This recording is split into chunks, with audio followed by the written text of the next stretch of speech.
నీ యొక్క బలమును, ప్రభావమును తండ్రి, నీ యొక్క మహిమను, నీ యొక్క ప్రత్యక్షతను ప్రభా చూడాలనే ఆశతో నీ సన్నిధిలోనికి ప్రభా మేమందరము కూడి వచ్చాం మా తండ్రి.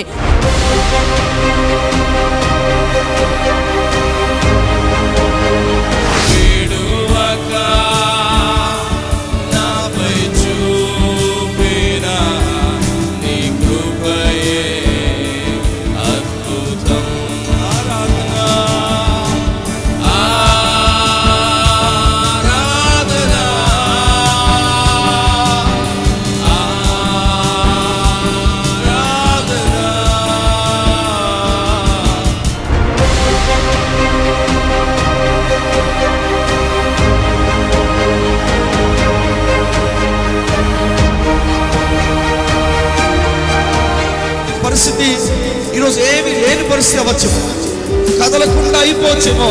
నేను చెప్తున్న విను, నువ్వు నమ్ముతున్న దేవుడు నీ పరిస్థితిని కదిలించగల దేవుడై ఉన్నాడు. మోడైన పరిస్థితి అయినా, చిగురించలేని స్థితిలో ఉన్నా, నీకు అయిపోయింది జీవితంలో పరిస్థితి ఉన్నా, యేసయ్య నీ జీవితాన్ని కదిలించడానికి ఇష్టపడుతున్నాడు.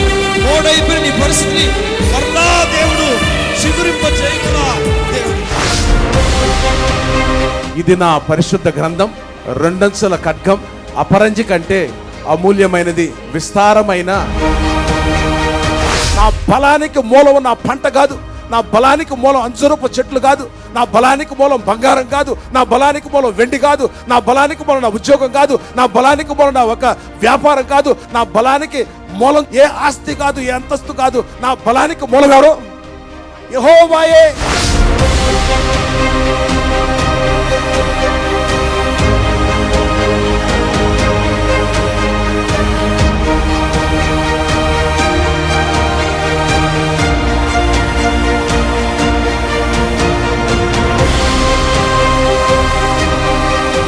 బలం నాకు కావాలి ప్రభువా. నా బలం కారణంగా సొమ్మసిల్లిపోయాను, నా తీర్మానాల కారణంగా నష్టపోయాను, నా భావోద్రేకాలతో నడిపించబడి ఎన్నో కోల్పోయాను, నష్టపోయాను ప్రభువా. అయ్యా, ఈ రోజు నా జీవితాన్ని నీకు ప్రతిష్ఠిస్తున్నాను. I want to dedicate my life to you, O Lord.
సంఘములో పేదలు ఉండకూడదు ప్రభా, సంఘములో ప్రభా లేముండకూడదు ప్రభా.